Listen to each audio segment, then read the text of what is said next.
वंदे मातरम कर्मचारी साथियों, एफएमएस 3.0 से संबंधित एक बहुत ही महत्वपूर्ण जानकारी आपके साथ साझा कर रहा हूँ। कई बार किसी कर्मचारी की अगर अकस्मात डेथ हो जाती है, यानी स्वर्गवास हो जाता है, और उनका डेथ के बाद में सैलरी बिल कोई एरियर बकाया है तो वो उनके नॉमिनी को पेमेंट किया जाता है, क्योंकि डेथ होने के तुरंत बाद उनका अकाउंट है बंद हो जाता है।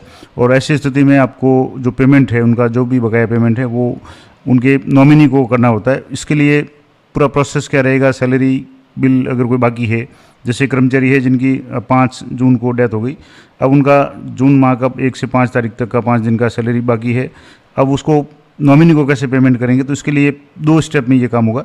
पहले स्टेप में आपको एम्प्लॉय के जो नॉमिनी है उनकी बैंक डिटेल्स अपडेट करनी है, और ये काम आपको डीडीओ लेवल से फॉरवर्ड करके ट्रेजरी भेजना पड़ेगा, और रिक्वेस्ट जब ट्रेजरी से अप्रूव हो जाएगा उसके बाद ही आप आगे का काम कर पाएंगे।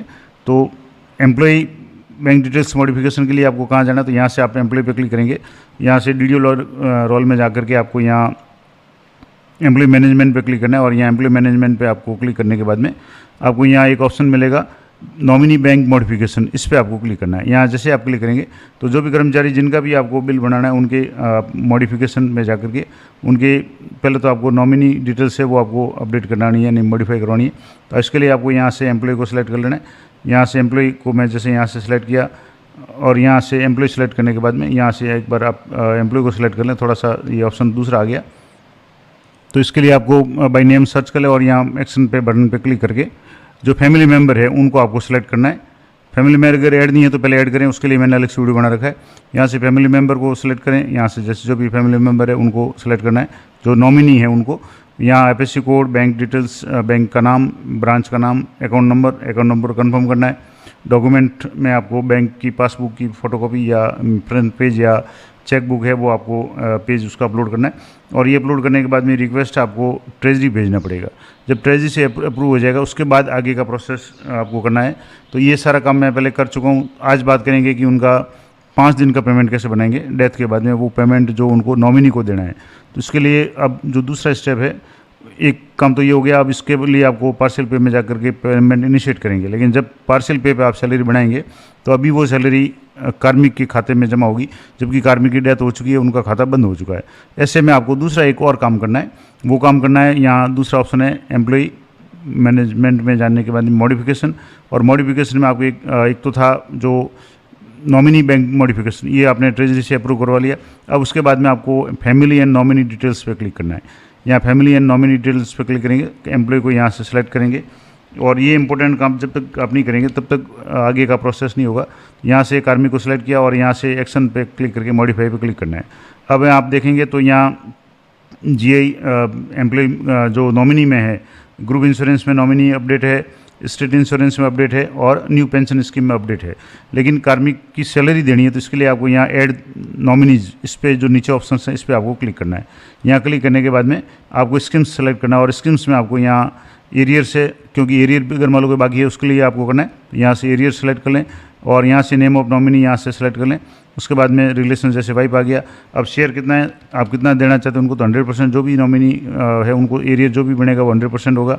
इसके बाद में एक और आपको काम करना है सैलरी का, क्योंकि बकाया सैलरी है, तो यहाँ से gratuity, group insurance, new pension, और इसके बाद में एक ऑप्शन है सैलरी विड्रॉ।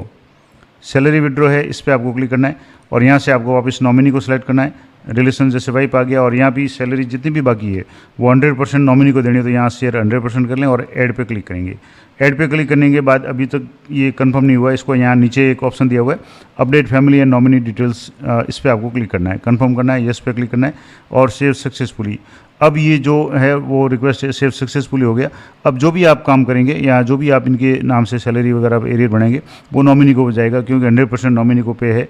अब यहाँ से आपको वापस सैलरी अगर इनकी बनानी है बकाया, तो आपको बिल्स में जाना है, और बिल्स में जाने के बाद में सैलरी बिल्स पे आपको क्लिक करना है, और सैलरी बिल में एक ऑप्शन आता है सैलरी प्रिपरेशन, इसमें एक ऑप्शन है आपके पार्शियल पे, तो यहाँ आपको पार्शियल पे पे क्लिक करना है। यहाँ जैसे पार्शियल पे पे आप क्लिक करेंगे तो पार्शियल पे में आपको यहाँ थोड़ा सा ये क्लिक हो गया, कई बार थोड़ा ज़्यादा क्लिक हो जाता है, तो यहाँ से पार्शियल पे, और पार्शियल पे में आपको वापस नॉमिनी को सिलेक्ट करना है। यहाँ से जैसे बाय नेम मैं नॉमिनी को सिलेक्ट कर रहा हूँ, और पार्शियल पे बनाएंगे उसमें आपको 5 दिन का बिल बनाना है। तो यहाँ से एम्प्लॉय को यहाँ से प्रोसीड पे क्लिक करके सिलेक्ट कर लिया। फाइनेंशियल ईयर 26-27 मंथ यानी 1 से 5 जून की बनानी है, यहाँ से मंथ जून सेलेक्ट कर लिया। ऐड न्यू पे आप क्लिक करेंगे।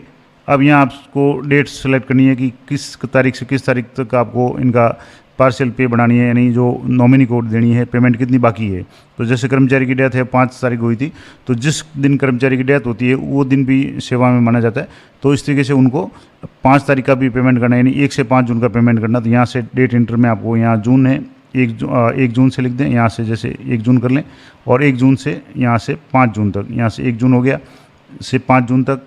एम्प्लॉय स्टेटस डेथ, क्योंकि एम्प्लॉय स्टेटस आपने पहले से अपडेट कर लिया, नहीं किया तो आपको अपडेट करना है। उसके बाद में रीजन है, तो यहाँ रीजन आप लिख दें डेथ है, जो भी कार्मिक का रीजन है तो वो रीजन हो गया। अब इसके बाद में सो डिडक्शंस फ्रॉम करंट मंथ, ये वैसे ही यहाँ से आ जाएगा, कोई प्रॉब्लम नहीं है। अब यहाँ डिडक्शंस में आपको देखना है कि ये डिडक्शंस नहीं करने, क्योंकि कर्मचारी की डेथ के बाद में जीपीएफ ऐसा ही डिडक्शन नहीं होगा। आरजीएसएस अगर होता है तो होने दें, उसमें 5 दिन का पार्शियल अगर होता है तो कोई बात नहीं। बाकी यहाँ से आप इसको अनचेक कर लें, यहाँ से चेक बॉक्स है, इस पर आपको अनचेक करना है। अब अनचेक करने के बाद में यहाँ से जो भी ये वो होने के बाद यहाँ से आपको ऐड पे क्लिक करना है। तो यहाँ से ऐड पे क्लिक किया। अब ये आपकी 5 दिन की पेज है, वो 5 दिन मंथ 6 यानी जून का है, 5 दिन का पे है, और सैलरी टोटल डेज 30 है, जिसमें से 5 दिन की सैलरी बनानी है। अब एक्शन पे आप डिलीट भी कर सकते हैं, और नहीं तो आपको नेक्स्ट पे क्लिक करना है। नेक्स्ट पे क्लिक करेंगे तो आपको यहाँ से इसको सबमिट करना है। यहाँ सबमिट करेंगे तो कन्फर्मेशन मांगेगा, आपको येस पे क्लिक करना है। अब आपके यहाँ सक्सेसफुली पार्शियल पे का रिक्वेस्ट हो गया। अब आपको नीचे स्क्रॉल करना है और वापस सैलरी बिल्स में आना है, और सैलरी बिल्स में आने के बाद में आपको यहाँ जैसे बिल्स है, बिल्स में आपको यहाँ सैलरी बिल्स, और यहाँ एक नीचे ऑप्शन है पार्शियल प्रीवियस मंथ सैलरी। अब इस ऑप्शन पे आपको क्लिक करना है, पार्शियल प्रीवियस मंथ। यहाँ आप इस फाइनेंशियल ईयर सेलेक्ट कर लें 25-26 या 26-27, मंथ सेलेक्ट कर लें जून, और यहाँ से सर्च पे क्लिक करेंगे तो ये कार्मिक का एक का नाम आ गया, एम्प्लॉय आईडी आ गई, नाम आ गया, और पे डेज है 5, और रीजन है डेथ। अब यहाँ से आप एम्प्लॉय आईडी पे क्लिक करके देख सकते हैं 5 दिन का इनका कितना बन रहा है। तो अभी यहाँ से तो टोटल शो होगा, लेकिन इसको मैं यहाँ से क्लिक करके यहाँ इनिशिएट पे क्लिक करूँगा। इनिशिएट पे क्लिक करना है, कन्फर्मेशन पे आपको येस पे क्लिक करना है। आपकी कुछ सेकंड प्रोसेसिंग होगा। अब ये आ रहा है कि salary request could not be processed, employee salary stopped. तो एम्प्लॉय सैलरी स्टॉप की हुई, तो पहले आप इसको ओपन कर लें, यानी इसको स्टार्ट कर लें। तो यहाँ से स्टार्ट सैलरी पे आपको पहले क्लिक करना है, और यहाँ से सैलरी है वो स्टार्ट करना है, और स्टार्ट यहाँ से जैसे एम्प्लॉय जो स्टार्ट सैलरी वाला था, यहाँ से एम्प्लॉय सेलेक्ट किया, सबमिट पे क्लिक करेंगे, और कारण लिखेंगे कि ड्यू सैलरी, और ड्यू सैलरी के कारण इनको आपको जो स्टार्ट करनी सैलरी, और यहाँ से सबमिट पे क्लिक करेंगे, येस पे क्लिक करेंगे, कंफर्म करेंगे, ओके हो गया। अब आप यहाँ से वापस पार्शियल पे प्रीवियस मंथ में जाएंगे, यहाँ से सेलेक्ट कर लें फाइनेंशियल ईयर, मंथ सेलेक्ट कर लें जून, सर्च पे क्लिक करेंगे, वापस यहाँ से आपको चेक बॉक्स पे क्लिक करना है, और यहाँ से इनिशिएट पे क्लिक करेंगे। अब कन्फर्मेशन पे वापस आएंगे। अब जो स्टॉप का आ रहा था तो अभी भी आ रहा है कि salary request could not be processed, employee salary stop. तो ये हो सकता है थोड़ा सा इसमें जो पार्शियल पे बनाया था उसमें भी प्रॉब्लम आई हो। तो एक बार पार्शियल पे को मैं आपको दोबारा करके बताता हूँ।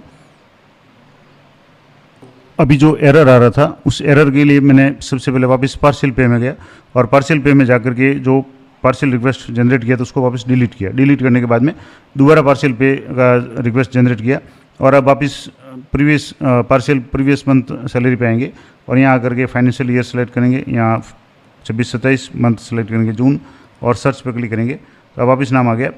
तो अगर मान लो, क्योंकि जो पहला स्टेप था पार्शियल पे वाला, ये जो स्टेप ऊपर वाला जो था पार्शियल पे वाला, वो स्टेप है वो सैलरी स्टॉप में किया था, इस कारण से ये एरर आ रहा था। तो इसको भी पहले एक बार पार्शियल पे को डिलीट करके उसके बाद में पे रिलीज़ कर लें, यानी स्टॉप पे हटा दें। उसके बाद में दोबारा पहले पार्शियल पे कर लें, उसके बाद में पार्शियल प्रीवियस मंथ सैलरी में आपको क्लिक करके इसको इनिशिएट पे क्लिक करना है। अब जो एरर आ रहा था कंफर्म करेंगे तो एरर है लगभग घट जाएगा और प्रोसेस हो जाएगा बिल। ये हो गया सक्सेसफुली सबमिटेड। तो ये जो एरर आ रहा था, इस एरर का मैंने आपको कारण बता दिया कि पार्शियल पे जो जनरेट की थी पहला ऑप्शन यहाँ से, वो सैलरी स्टॉप वाले ऑप्शन में ही किया था, इस कारण से ये एरर आ रहा था। तो सबसे पहले आपको काम करना है कि पे स्टॉप की हुई तो पे को रिलीज़ कर लें, उसके बाद में पार्शियल पे से बनाएं, उसके बाद में वापस पार्शियल प्रीवियस मंथ में जाकर के ओके करें। अब आपको ये चेक जरूर करना है कि जो बिल बना है वो सही बना है नहीं बना। इसके लिए आपको रेगुलर सैलरी मैनुअल में आना है।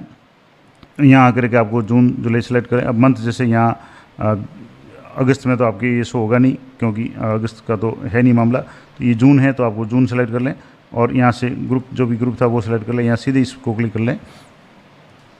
आपको ऑटो सैलरी प्रोसेस में आना है, और ऑटो सैलरी प्रोसेस में आने के बाद में आपको यहाँ फाइनेंशियल ईयर 26-27 सेलेक्ट कर लें, मंथ है आप जून कर लें, और यहाँ से सर्च पे क्लिक करेंगे। तो ये जो बिल है आपके बना हुआ यहाँ शो हो जाएगा।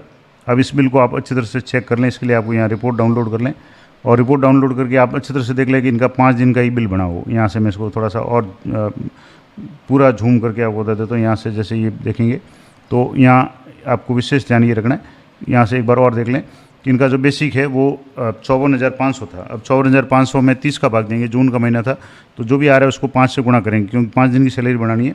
तो ये 9,083 आ गया। 10% इसका HRA है। DA भी आप चेक कर लें, तो इसका जो भी DA है वो कर लें। डिडक्शन में अभी आपके यहाँ एक डिडक्शन या डिडक्शन नहीं आ रहा है, तो सम ऑफ डिडक्शन है वो नहीं आ रहा है, तो टोटल जो भी पेमेंट बन रहा है वो आप यहाँ से देख लें। तो डिडक्शन नहीं ले रहा है तो कोई बात नहीं, ये आप जरूर यहाँ से। अब यहाँ एक और इम्पोर्टेंट बात है, जिसको मैं आपको थोड़ा सा डाउनलोड करके पूरा जूम करके बता देता हूँ। इसमें किन किन बातों का आपको विशेष रूप से ध्यान रखना है। तो यहाँ एक तो ये देखेंगे कि जो नॉमिनी, यहाँ बैंक डिटेल्स और ये एम्प्लॉय का नाम आ गया, और नीचे एक ऑप्शन आएगा ये नॉमिनी का नाम, और ये नॉमिनी के अकाउंट नंबर आ रहे हैं, और 5 जून 2026 इनकी डेट ऑफ डेथ की डेट आ रही है, और यहाँ से इनके अकाउंट नंबर भी शो हो रहे हैं। तो ये अकाउंट नंबर, ये कर्मचारी के अकाउंट नंबर अलग थे और नॉमिनी के अकाउंट नंबर अलग है। अब ये जो बिल है वो नॉमिनी के अकाउंट में आ जाएगा क्योंकि यहाँ नॉमिनी का नाम आ रहा है। बाकी कभी भी आप देखेंगे तो किसी बिल में नॉमिनी का नाम नहीं आता। इसके अलावा यहाँ अगर मान लो इनका ये तो हो गया इनर, आउटर तो चलो कोई बात नहीं, इसमें शेड्यूल भी देख लें। तो शेड्यूल में इसमें कुछ नहीं आएगा क्योंकि कोई भी कटौती किसी तरह की नहीं है। तो ये आउटर में भी आपके बैंक डिटेल्स वगैरह नहीं आएगी। बैंक डिटेल्स आपको इनर में मिलेगी। तो मैंने इनर को आपको बता दिया कि इनर में यहाँ आपको विशेष ध्यान रखना है कि एक तो डिडक्शन है, इसमें कुछ नहीं हो रही है, और यहाँ सीधे ही जो भी पेमेंट है वो पूरा का पूरा 5 दिन का इनको मिल रहा है, इनके नॉमिनी को मिल रहा है, और यहाँ नॉमिनी का नाम आना जरूरी है। बाकी जो भी नॉर्मल सैलरी बिल्स होते हैं उसमें कहीं भी आपको नॉमिनी का नाम नहीं मिलेगा, लेकिन यहाँ नॉमिनी का नाम और डेट ऑफ डेथ यानी 5 जून 2026 ये डेथ की डेट भी आ रही है, और इनका अकाउंट नंबर भी आ रहा है। तो इस तरीके से ये कंफर्म कर लें, और ये कंफर्म करने के बाद यहाँ से आप इस बिल को साथ में जैसे इसको प्रोसेस करना है, तो यहाँ प्रोसेस करेंगे तो सीधे तो आपके OTP से प्रोसेस हो जाएगा, लेकिन आपको डॉक्यूमेंट साथ में अगर लगाना है तो आप यहाँ बिल नंबर पे क्लिक करेंगे, और यहाँ बिल नंबर पे क्लिक करने के बाद यहाँ डॉक्यूमेंट जो भी है, इनका डेथ सर्टिफिकेट वगैरह अन्य कोई भी डॉक्यूमेंट्स है वो आप लगा करके इसको बिल को आप फॉरवर्ड कर सकते हैं। तो ये पूरा प्रोसेस मैंने आपको बता दिया कि IFMS 3.0 पे किसी भी कर्मचारी का अगर मान लो पार्शियल पे बनाना है और वो भी डेथ के बाद में, और वो पेमेंट नॉमिनी को देना है तो कैसे देंगे, पूरा प्रोसेस मैंने आपको लाइव करके बता दिया। 2 स्टेप में ये काम होगा। पहले स्टेप में आपको ट्रेजरी से नॉमिनी की बैंक डिटेल्स अपडेट करवानी है। दूसरे स्टेज में आपको नॉमिनी डिटेल्स में जा कर के वहाँ जो भी एरियर है, ऐसा ये सैलरी वगैरह है, इनके लिए नॉमिनी को 100% शेयर है वो देना है। उसके बाद आप जब बिल बनाएंगे तो वो बिल सारा है वो नॉमिनी के अकाउंट में चला जाएगा। तो ये पूरा प्रोसेस मैंने आपको लाइव करके बता दिया। जानकारी अच्छी लगे तो वीडियो को लाइक जरूर करें, चैनल को सब्सक्राइब कर लें, और इस संबंध में आपकी भी कोई क्वेरी है तो आप कमेंट कर सकते हैं। मैं जब भी समय मिलेगा उत्तर देने का प्रयास करूँगा। तो मिलते हैं नेक्स्ट वीडियो में, तब तक जय हिंद, जय भारत।